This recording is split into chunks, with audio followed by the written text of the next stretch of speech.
তুমি এই বেনামাজির কারণে তোমার মসজিদ বিরান হয়ে যাচ্ছে, এখনো তোমার লজ্জা থাকা উচিত। আজান হতো কিন্তু জমাত কোনো সময় হতো না। আজ আমরা খুব গলা ফাটাচ্ছি বাবরি মসজিদ করে, বাবরি মসজিদ ভেঙে মন্দির করে ফেললো, খুব আমাদের কষ্ট হচ্ছে। কিন্তু এই কষ্টটা সেদিনে হওয়া উচিত ছিল, যেদিন মুয়াজ্জিন চিৎকার করে করে বলতো হাইয়া আলাস সালাহ হাইয়া আলাল ফালাহ, আর ওখানকার মানুষরা ভাবতো ইমাম আর মুয়াজ্জিন দুজনে মিলেই চালা, আমার এখন বাজারে যাওয়ার পালা। এই দিনে কষ্ট হলে আজকে এই হাল আসতো না, এই জিনিস দেখতে হতো না। সেজন্য হাত জোড় করে অনুরোধ করব, বন্ধু নামাজের পাবন্দি করো, মসজিদ ভরিয়ে দাও নামাজে। হয়তো আল্লাহ পাক আমাদের উপরে সন্তুষ্ট হয়ে সারা পৃথিবীতে শান্তির বাতাবরণ ছড়িয়ে দেবেন। কারণ মুসলমান হলো জাতির ইমাম। ইমাম কোনো হিন্দু ধর্মে নেই, ইমাম কোনো বৌদ্ধ ধর্মে নেই, ইমাম কোনো জৈন ধর্মে নেই। তাহলে আছে কোথায়? আছে ইসলাম ধর্মে ইমাম, মসজিদে মসজিদে ইমাম। আপনার ইমাম আবু হানিফা, ইমাম মালিক, তাহলে চার ইমাম, ইমাম হাসান, ইমাম হুসাইন, ইমাম। এই আজ বিশ্বের বহু জায়গায় পাওয়া যাবে ইমাম বাড়া, অর্থাৎ ইমামের বাড়ি থেকে হয়েছে ইমাম বাড়া। আজও মসজিদে মসজিদে দেখুন, ছোট হোক বড় হোক, ইমাম আছে। আজ যদি তিনটে মানুষ একসঙ্গে যে কোনো জায়গায় নামাজে দাঁড়ায় তো তার মধ্যে একজন ইমাম হয়, তাহলে ইমামটা মুসলমানদেরই মধ্যে পাওয়া যায়। তাহলে বন্ধু, সেই জাতির ইমাম হলো মুসলমান।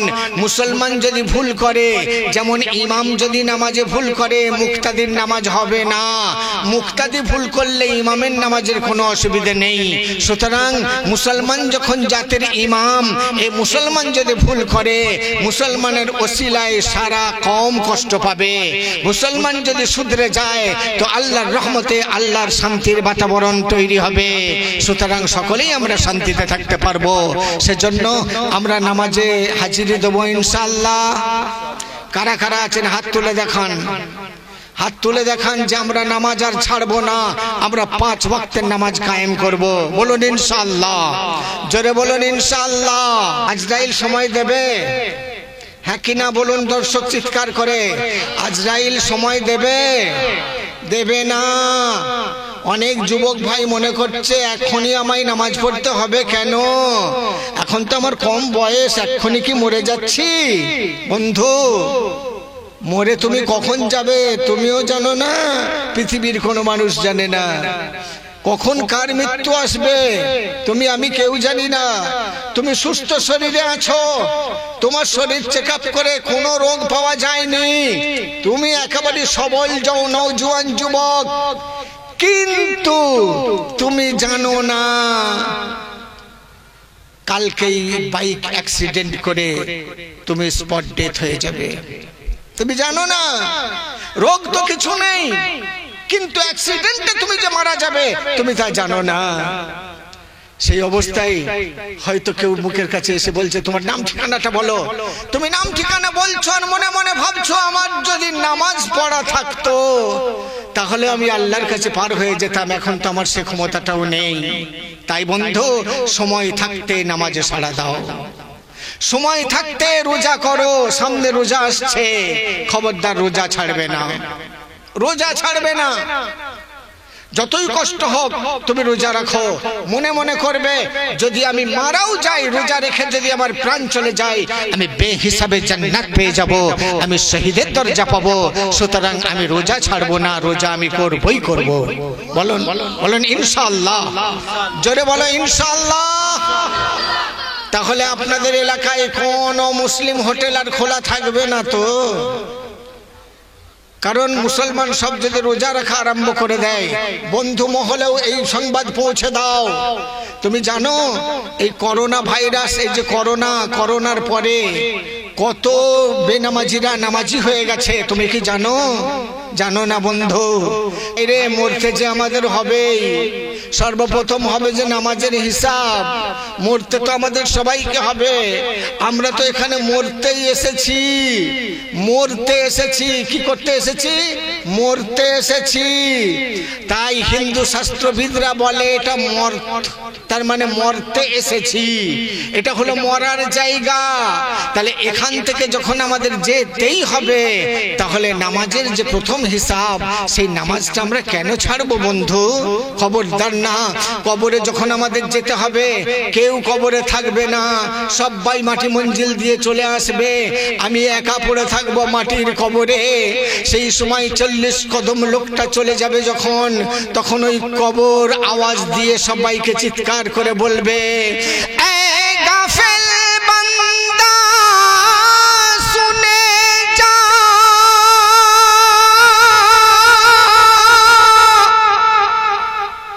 কার সাথে যাস কোন ঘরে, এই লোকেরাই সঙ্গে করে কাল নিয়ে আসবে তোরে। আমরা কবর দিয়ে কবরস্থান থেকে যখন বাড়ি ফিরি, কত আনন্দ ফুর্তি করতে করতে, কত গল্প করতে করতে আমরা ফিরি, কিন্তু কবর চিৎকার করে আমাদের বলতে চাই কি জানেন? এ গাফেল বান্দা শুনে যা, কার সাথে যাস কোন ঘরে। এ গাফেল বান্দা শুনে যা, কার সাথে যাস কোন ঘরে। এই লোকেরাই কান্ধে করে কাল নিয়ে আসবে তোরে। গাফিল বান্দা শুনে যা, কার সাথে যাস কোন ঘরে। এই লোকেরাই কান্ধে করে কাল নিয়ে আসবে তোরে। এ গাফিল বান্দা শুনে যা। নারায়ে তাকবীর, নারায়ে তাকবীর, নারায়ে রিসালা, নারায়ে রিসালা, নারায়ে রিসালা। জনাব আসলাম হাবিব জিন্দাবাদ। আচ্ছা, যখন বলছে আসলাম হাবিব, আমি যদি নিজে নিজে জিন্দাবাদ বলি ভাল লাগে, তাহলে আপনারা বলবেন তো? আমি চুপ করে রইলাম। পানি দেন, পানি দেন। আমার এই ভাই সাহেব রেস্টুরেন্টে কোনো ভাই যান অনুরোধ করলেন কুলসুমের দাওয়াত। তা কুলসুমের দাওয়াত তো 1 ঘন্টার সাবজেক্ট, 1 ঘন্টার সাবজেক্ট। আপনারা বুঝতে পারছেন কুলসুমের দাওয়াত বলতে কোনটা জানেন? আপনারা শুনেছেন, শুনেছেন আপনারা কুলসুমের বাড়ির দাওয়াত। হ্যাঁ, এতেই বুঝেই নিয়েছি।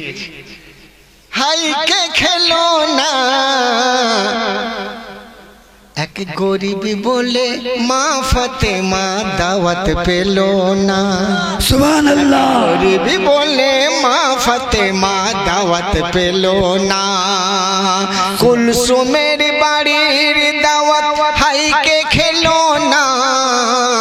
গরিব বলে মা ফাতেমা দাওয়াত পেলো না। এক গরিব বলে মা ফাতেমা দাওয়াত পেলো না। এই গজলটার অনুরোধ করছে, মানে এই ঘটনাটার আর কি। গজলের সঙ্গে কিছু কথা, কিছু ছন্দ ক্যাসেটে আজ থেকে মনে হয় 22-23 বছর আগের সাবজেক্ট বলেছিলাম, মা ফাতেমার সংসার ভলিউম নাম্বার 3। সেইটা আজকে অনুরোধ করছে। যেগুলো আমার সাবজেক্ট আমাকে অনুরোধ করে, আমাকে আনন্দ লাগে, ভালো লাগে, তো বলবো। কিন্তু কিন্তুটা হচ্ছে কি, তাহলে কবরে কেউ যাবে সাথে? যাবে না।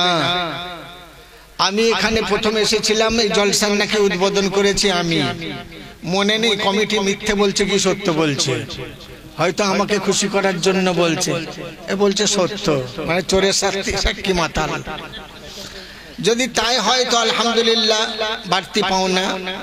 আচ্ছা, এই কবরস্থান আপনারা তিল তিল করে দিতে দিতে দিতে দিতে আল্লাহর রহমতে কতটা হয়েছে? 13 কাঠা জায়গা হয়ে গেছে। আর একটু কিছু দিলেই, সামান্য কিছু দিলেই ইনশাআল্লাহ আল্লাহর রহমতে ওটা 1 বিঘেতে পরিণত হয়ে যাবে। তো তিল তিল দানে তাল হয়ে যায়। কোন কবরে কে যাবে বলা তো যায় না। আমি যখন প্লেনে যাই কোথাও প্রোগ্রামে, মেঘের উপরে যখন প্লেনটা যায় তখন দেখে মনে হয় যে সারা আসমান সব আমার। কারণ শুধু আসমান দেখা যায়, নীল আসমান, মেঘ, কুয়াশা, বৃষ্টি এসব তো নিচে, এর উপরে প্লেনটা ওঠে, উঠতে থাকে, তখন উপরের দিক তাকিয়ে মনে হয় সবই আমার, ফাঁকা জায়গা, ধু পরিষ্কার। তো গত কয়েকদিন আগে আমার আসামে প্রোগ্রাম ছিল, আমার এই ছাত্রীর দাদাও আমার সাথে গিয়েছিল, রিয়াজ। ও গিয়েছিল, আবার প্লেনে বসে বসে কিছু ভিডিও করেছে। রিয়াজ পরিচিত যারা আছেন চাইলেও দিয়ে দেবে। তো আমার ভাইয়েরা, বন্ধুরা, বলতে চাইছি এটাই যে কোন কবরস্থানে কার মঞ্জিল হবে, কে মাটি নেবে, কেউ আমরা জানি না। সেজন্য এই কবরস্থান আমার কবরস্থান, এই কবরস্থান আপনার কবরস্থান। আপনি যতই নিজস্ব পার্সোনাল একটা করে রাখুন না কেন, কিন্তু আল্লাহ যদি এই জায়গার মাটি থেকে আপনাকে সৃষ্টি করে থাকেন, আপনার মাইয়েতটা, আপনার মরদেহটা, আপনার লাশটা এই মাটিতেই আসবেই, যে কোনো প্রকারে আসবে, লা ভাড়া করেও আসবে। কারণ আল্লাহ পাক যখন বান্দাদেরকে সৃষ্টি করবেন মনে করলেন, তাহলে দুনিয়ার কিছু মাটির প্রয়োজন বোধ করলেন। একজন ফেরেশতাকে পাঠানো হলো, যাও দুনিয়া থেকে কিছু মাটি নিয়ে আসো, আমি আদমকে সৃষ্টি করব। এক ফেরেশতা আসলেন, মাটি বলল না, আমি তোমার হাতে যাব না। ফেরেশতা বঞ্চিত হয়ে ফিরে গেল। অবশেষে যে ফেরেশতা আমাদের জান কবজ করে, সবথেকে নির্দয় এবং কড়া ফেরেশতা, যার নাম আজরাইল আমিন আলাইহিস সালাতু ওয়াস সালাম, উনি আসলেন। উনি আসতেই উনার এই হাত দেখে এই জমিন থরথর করে কাঁপছিল। আজরাইল আমিন আলাইহিস সালাতু ওয়াস সালাম কোন জায়গা থেকে মাটিটা নেবেন ভাবছিলেন কিছুক্ষণ দাঁড়িয়ে। এমন সময় মাটি বলছে আজরাইলকে, মাটি বলে, ও আজরাইল, যাব না তোমার হাতে আমি, বলে এই মাটি। কেন? মাটি আজরাইলকে বলছে, তুমি কি পারিবে দিতে তোমার দেহের কাঠি? হে আজরাইল, আমি মাটি যদি দাবি করি, তোমার একটা পাঁজরের কাঠি খুলে নিতে চাই, তুমি কি দেবে? দেবে না। তাহলে আমার কাছ থেকে যে তুমি চাইছো, আমার কি কষ্ট হবে না আজরাইল? তখন আজরাইল আমিন আলাইহিস সালাতু ওয়াস সালাম অত নির্দয় হয়ে, অত পাষাণ হৃদয়বান হয়েও এই মাটির কাছে সিলিন্ডার হলো। মাটিকে তখন আদর করে বলছে কি, ওরে মাটি, যেখানে যেখানের মাটি হাতে মোর দিবি, সেখানে সেখানে পুনরায় ফিরে পাবি। আমার এই হাতের মধ্যে যে যে জায়গার মাটি আসবে, মনে করুন, উদাহরণ, ইউটিউবে অসুবিধা হবে, মনে করুন, না ইউটিউবারদের অসুবিধা হবে। আর তারপর যখন এরা চ্যানেলে বার করবে, তখন দেখবেন খালি আসলাম হাবিবের মুখ দেখতে পাওয়া যায় না, খালি পেট দেখা যাচ্ছে। তখন তো বিরক্ত লাগবে, কি করব বলুন? ওরা বলবে ঠিক আছে জি, ওদের সুবিধা হচ্ছে না। আমি বুঝি, যদিও আমার নিজের কোনো চ্যানেল নেই। কেন করি না জানো? আমি যে নিজস্ব কোনো চ্যানেল খুলি না, ও তো ভালো একটা রোজগার হতো, করি না। কেন? আসলাম হাবিবকে লোক না চাইলেও 40,000 টাকা দেয়, কিন্তু আমার এই ভাইরা বেকার শিক্ষিত ভাই, এরা কাজ কাম পায় না, কি করবে? ওরা একটু করে খায়, খাক, ইসলামের প্রচারও হচ্ছে, ওদের দুটো পয়সা হাত খরচাও হচ্ছে। এজন্য আমি নিজস্ব চ্যানেল আজও পর্যন্ত বানাইনি। যা হোক, তো এদের কথাও আমাকে একটু ভাবতে হয়, জানেন। তা যেটা বলতে চাইছিলাম, আচ্ছা এদের জন্য কি আপনাদের কারো ডিস্টার্ব হচ্ছে? হচ্ছে না তো? ঠান্ডায় সব পকেটে যে জমে গেছে না হাত দুটো দিয়ে, এই হাত তুলে না বলবার মতন মানসিকতা নেই। আশা করি আপনাদের অসুবিধে এরা করছে না। যাক, তাহলে কি বলছে? আজরাইলের সাথে মাটির কথা হচ্ছে। যেখানে যেখানের মাটি হাতে মোর দিবি, সেখানে সেখানে পুনরায় ফিরে পাবি। সুবহানাল্লাহ। এই শুনে মাটি তখন ভাবছে সত্যি আজরাইল, তাহলে তোমার হাতে দিচ্ছি বটে আমার অঙ্গ কেটে, কিন্তু আমি অপেক্ষায় আছি, আমার কাছে তাড়াতাড়ি পূর্ণ করে দিও। তাহলে যে মাটি থেকে আমার বদন সৃষ্টি হয়েছে আমি জানি না, যিনি সৃষ্টি করেছেন তিনি জানেন। তাই আমার মাইয়েরটা, আমার লাশটা ঠিক সেই জায়গাতেই দাফন করা হবে। তাহলে আজ সরবেড়িয়া গ্রামের যে কবরস্থানের উপলক্ষে আজকের এই জলসা, এই সরবেড়িয়া কবরস্থানে কে কে আমরা যাব বলতে পারি না বন্ধু, বলতে পারি না গো। প্লেনের উপরে উঠলে যেমন সারা দুনিয়া আমার মনে হয়, মাটির নিচে যখন চলে যাব সারা মাটির নিচেগুলো আমার মনে হবে। সেই মঞ্জারটা দেখলে মনে হবে সরবেড়িয়া লেখা নেই, সেখানে তমলুক লেখা নেই, সেখানে হলদিয়া লেখা নেই, সেখানে কাঁথি লেখা নেই, সব সমান হয়ে গেছে, সব সমান। সুতরাং এই কবরস্থান সরবেড়িয়ার কবরস্থান মনে না করে আমার কবরস্থান মনে করে আমাকে কিছু সাহায্যের হাত বাড়িয়ে দিতে হবে। বাবু, যারা দাওয়াত করতে গিয়েছিল সেগুলো কই? আপনি গিয়েছিলেন তো, আপনাকে কি বলা ছিল?